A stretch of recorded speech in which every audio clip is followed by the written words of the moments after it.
the podcast episode we did on Friday, I literally talk about how this episode is going to age interestingly because we have no idea what's going to happen on Monday with TikTok. Oh yeah. And then TikTok was unbanned not 12 hours after that podcast. So like we didn't even get a full 24 hours without TikTok. And Yeah. as soon as you finish it, as soon as you open the app, it was like President Trump has saved TikTok. And I'm just like, man, we really live in like the most boring dystopia imaginable. Like you couldn't even wait that long to reverse the ban. And it's very clearly at this point a PR stunt for the Trump administration. I'm going to quote Ash right now. This is ridiculous. That is her. That's her thought. Cool. That's her thought. Like, oh, we're going to make Canada a 51st state. No, we're not. That would be funny. It would be really funny if, like, later today we invade Canada. Just speed run American Civil War. Oh, so it wasn't the Customs and Border up on the Border Patrol up in Michigan or whatever it was. It was at this Lake Superior. It's the military. They're gonna go invade Canada. Yeah, I can see it. And that's the other thing. The big, the deportations are just going to start rolling out big time. I mean, there's already an operation that's going to be underway on Tuesday in Illinois and Chicago. Yeah. Which is historical for ICE to operate. Generally right after an inauguration, but I mean, we'll see if this one carries any particular brutality. And this is kind of the point I was making the other day with TikTok being unbanned. The U.S. is really setting itself up for even more abject failure because, okay, so they're trying to the rhetoric behind banning the app is it's pushing a narrative that they don't want the data to be given to the Chinese or whatever, but really a lot of it is trying or was trying to prevent more Americans from being radicalized and most Americans being radicalized from seeing what was happening in Palestine, seeing the genocide that Israel was committing. But since TikTok is now back, I guess, as more horrible shit happens within the states, such as like these things like mass deportations, or right-wing pogroms, that's all going to be reported on TikTok. So like, their need for monopoly is capitalism's downfall. Yeah. And they like the whole thing is like, if they really cared about our safety, why would they have given 270 days and then now another 90 days? You know what I mean? Like, why did that happen? Right. Exactly. Because everyone already has our data. It doesn't really matter. As Cruz was saying, like, I get a new data breach warning on my, in my text message. So, if we turn our backs on you. So the other thing that's going on in the news, is I'm saying supposedly for a reason, but supposedly Israel and Hamas have come up with a ceasefire deal, which Israel is already not honoring. They're already continuing to drop bombs. Which, by the way, I feel like it's one thing to be a Palestinian on the ground and celebrating, less bombs happening to you, but it's wild when I see Western Marxists like posting the genocide's over. What the fuck are you talking about? It is not over. No, it's never been over. Nope. It's shit's continuing right now. Yep. Like I just think that's so cringe. So this is a clipping from do you know what newspaper this is? What from? Oh, it should be up the top. It should say.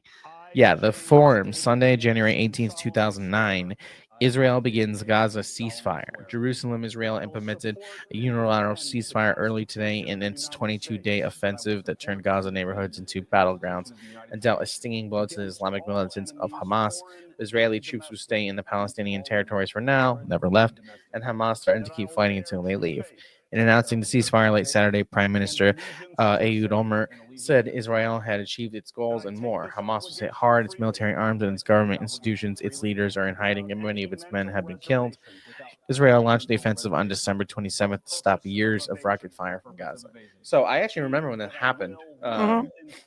I remember, obviously, age wise, I didn't know really what was happening, but I remember like having the distinct Yeah. like thought in my head like, oh, there's a new war happening in the world right now. Yeah. Yeah. I that was probably when I first started really looking at Palestine was then. But like just notice the date. It's January 18th, 2009. What was happening on January 20th, 2009 was Obama's second inauguration. And Right. so like it's very that these things always seem to line up. Yep. Like certain things line up all the time, and it's the bourgeoisie powers doing what they want to do and us all suffering from it. I can't believe this is happening, dog. I hate it here. I like. It's just, I mean, this is Oh, the whole thing. Like the fact that I read about fascism, and like in the last 10 years I've read a lot about fascism, and that was like the thing.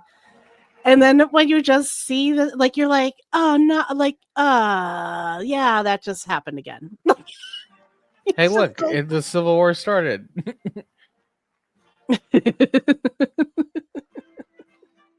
So Biden's last tweet, as president, was, "Scripture says, I've been young and now I'm old, yet I have never seen the righteous forsaken. After all these years serving you, the American people, I have not seen the righteous forsaken. I love you all. May you keep the faith and may God bless you all." Man, fuck genocide, Joe. Like I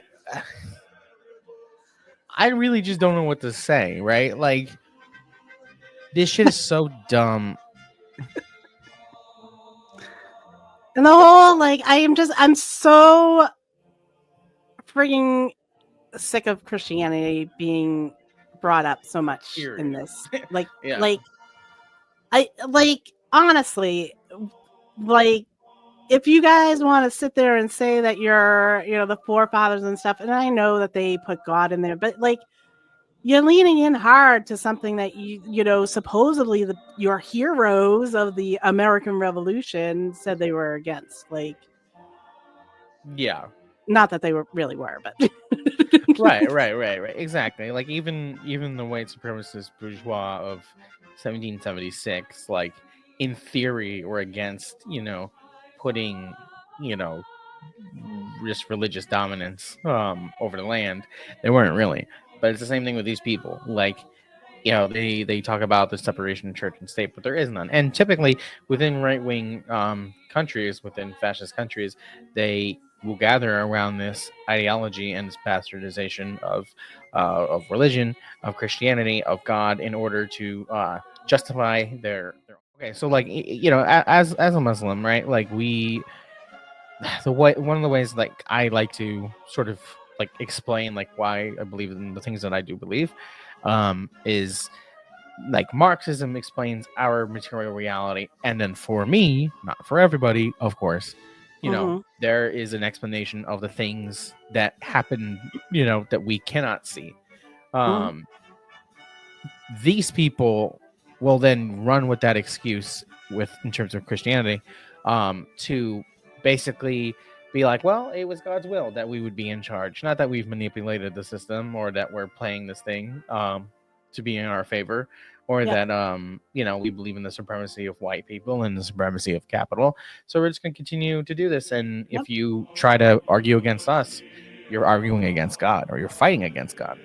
Yeah. The divine rights of kings has never Mhm. gone away. Not ever. Exactly. Especially in the United States, they have kept that. They've Hmm. kept that there. Education system that teaches our children to be ashamed of themselves in many cases, to hate our country despite the love that we try so desperately What school to does that? provide to them. I was saved by God Oh my Oh my god. god. great again. Um, Oh Lord, and mm, they're all standing. Look at who's standing. They're all standing. Every Democrat, they are no, standing over that. it's like all white people here, by the way. I will also sign an executive order to immediately stop all government censorship and bring back free speech to America. Kollectiv can say whatever we want. You heard him say it. We'll Woo! play this clip in court when they try. So what I was gonna say, Ash, is what he said was that it's gonna be America's policy, the American government's policy that there are only two genders. Mm-hmm. And like one, I don't what does that even mean? You know, it's so open ended. And the thing with Trump and the thing with fascists, right, is that they say things just to get a rise out of their base, to get people, invest in what they're saying, to get people to do the claps Mm-hmm. and standing up and all that bullshit. So whether or not he like actually means something out of that, I don't know. Can we choose the two genders? Can it be they and she? No. That's true. That's true. No, exactly. Like, We'll just get rid of the he's. Sorry, uh, all he's.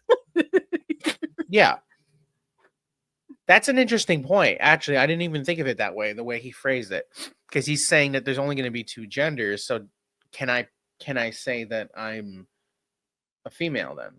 Like if that's Yeah, how I am, you know what I mean? Like, yeah. or does he specifically mean they? Or is this guy just a fucking dumbass and he doesn't know what he's talking about and he's just gonna say something that's gonna get the anti-woke crowd all riled Mm-hmm. up, you know? Yep. Yep. I heard him say our American ancestors. Yes. Yeah, because he's talking about how our American ancestors tamed the West, colonized, enslaved, millions of people, and all that fun stuff. Okay, Mm-hmm. Carrie Underwood is singing. I'm gonna close the tab. I don't want to I hear it. wanted to bring up. I was going to bring up the Snoop Dogg thing because, like, 8 years ago with Snoop Dogg and him, like, coming down on Trump and all this, and then he has a little video where he's like, he's saying all this stuff like, stuff I can't say as a white woman, but like, that anyone performing, you're performing for the white man, you know what I mean? So he had, a lot of stuff he said on that 8 years ago, and then all of a sudden he's performing for the Wow, it's almost like the bourgeois, regardless of race, creed, color, or religion, are only interested in advancing their position and maintaining their profits. Mhm. And they'll be willing to jump on whatever train, whether it's just, shitting on Trump, which we saw a lot of comedians do. We saw a lot of late night TV do, a lot of internet personalities do that. And yet they're the same kind of people who would, go ahead and hang out with him if given the opportunity because Mhm. they're